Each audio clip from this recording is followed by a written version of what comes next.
تو ناظرین چلتے ہیں ہماری آج کی ویڈیو کی طرف۔ قیامت سے پہلے کیا ہوگا؟ پہلے سیاہ جھنڈے نکلیں گے، پھر غزوہ ہند ہوگی، پھر ہندوستان میں ہندوؤں کا قتل عام ہوگا، پھر ہندوستان میں دین کے بدخواہ لوگوں کا قتل عام ہوگا جیسے گستاخ اور لانتی قادیانی وغیرہ، پھر تیسری جنگ عظیم شروع ہوگی، پھر قسطنطنیہ مسلمانوں کے ہاتھوں سے نکل جائے گا، پھر صفیانی کا ظہور ہوگا، پھر حضرت امام مہدی علیہ السلام کا ظہور ہوگا، پھر صفیانی کا لشکر حضرت امام مہدی سے لڑنے چلے گا تو مکہ مدینہ کے درمیان مقام بضاع پر زمین میں دھسا دیا جائے گا، پھر بنو کلب کا لشکر امام مہدی کے ہاتھوں شکست کھائے گا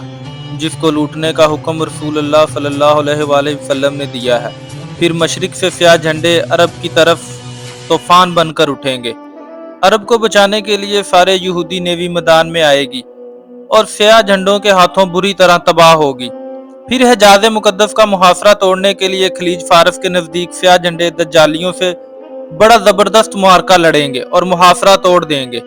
پھر یہ لشکر امام مہدی علیہ السلام کی بیعت کے لیے آگے بڑھے گا اور رستے میں نجد شہر ان کی طوفانی یلغار کی لپٹ میں آئے گا، پھر یہ لشکر امام مہدی کے ہاتھ پر بیعت کرے گا، پھر یہ عربوں سے خزانہ طلب کریں گے،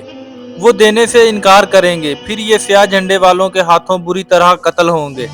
ان کے قتل عام کے دوران سیاہ جھنڈے عرب کی ریت کو عربوں کے خون سے تر کر دیں گے۔ اس خوفناک قتل عام کا ذکر احادیث مبارکہ میں بھی ملتا ہے، یہی وجہ ہوگی کہ عرب بہت کم رہ جائیں گے، پھر عرب بھاگ کر مکہ اور مدینہ میں پناہ لیں گے اور اپنی جان بخشش کے لیے خزانہ دینا چاہیں گے، لیکن سیاہ جھنڈے والے لینے سے انکار کر دیں گے، پھر سیاہ جھنڈوں کی اگلی یلغار کا نشانہ مصر بنے گا جس کا ذکر احادیث میں ملتا ہے، پھر ایران کی باری آئے گی لیکن ایران اطاعت قبول کر کے جان بچائے گا، پھر رومی اپنے وہ لوگ جو اسلام قبول کر چکے ہوں گے وہ واپس مانگیں گے،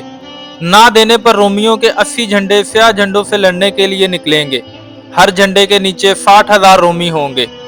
ان کی اتنی تعداد دیکھ کر سیاہ جھنڈوں میں سے 1/3 بھاگ جائیں گے جن کی توبہ اللہ کبھی قبول نہیں کرے گا۔ پہلے دن مسلمان ایک جماعت کو لڑنے بھیجیں گے، ساری جماعت شام تک شہید ہو جائے گی، پھر چوتھے دن تمام اہل اسلام جو کہ سیاہ جھنڈے والے ہی ہوں گے مل کر رومیوں پر حملہ آور ہوں گے، پھر وہ ایسی جنگ کریں گے کہ تاریخ انسانی میں پہلے کسی قوم نے ایسی جنگ نہ کی ہوگی، یا پھر فرمایا کہ وہ ایسی جنگ ہوگی کہ پہلے کبھی نہ لڑی گئی ہوگی، پھر اللہ رومیوں پر شکست مسلط کر دے گا، پھر مسلمان یعنی سیاہ جھنڈے ان کا قتل عام کریں گے، یہاں تک کہ رومیوں کی لاشوں کے پہلو سے پرندہ اڑے گا، وہ مر کر گرے گا لیکن لاشوں کے سمندر کو پار نہ کر سکے گا، اور مر کر گرے گا بھی تو ایک لاش پر۔ اس جنگ کے بعد آدھے سے زیادہ لشکر ارمینیا کی طرف جائے گا، سیاہ جھنڈے ارمینیا پر آندھی طوفان اور بلا بن کر نازل ہوں گے اور ارمینیا کو وہ تباہی دیکھنی پڑے گی جس کے سامنے بابل و نینا اور بغداد کے قصے بھی ہیچ ہیں، اس کا ذکر حدیث مبارکہ میں ملے گا۔ لشکر وہاں سے ہوتا ہوا امام مہدی سے مل کر قسطنطنیہ کا محاصرہ کرے گا، اللہ سیاہ جھنڈوں کی جہاد کا اصطلاح یہ دے گا کہ ان کے نعروں سے ہی قسطنطنیہ فتح ہو جائے گا، پھر سیاہ جھنڈوں کا کچھ لشکر یورپ کی طرف نکلے گا، اور جب یہ یورپ کی دہلیز پر پہنچے گا تو پورے یورپ میں کہرام مچ جائے گا، لیکن یہ خبر بھی پہنچ جائے گی کہ دجال نکل آیا ہے، یہ لشکر وہاں سے انتہائی تیزی سے واپس آئے گا اور ان کی رفتار انتہائی تیز ہوگی، احادیث مبارکہ کے مطابق یہ بڑا ہی سخت امتحان ہوگا، انتہائی سخت وقت ہوگا، جو کوئی تھوڑا سا آرام کرنے کا وقت نکالنے میں کامیاب ہوگا وہی طاقتور تصور کیا جائے گا۔ آتے ہی عربوں میں وہ رومی جو دجال سے ملے ہوں گے ان پر 3 جگہوں سے شب خون ماریں گے اور ان میں سے کوئی بھی بچ کر واپس نہ جائے گا، پھر مسلمان دیکھیں گے کہ حضرت عیسیٰ علیہ السلام تشریف لائیں گے اور دجال انہیں دیکھ کر پانی میں نمک کی طرح پگھلے گا،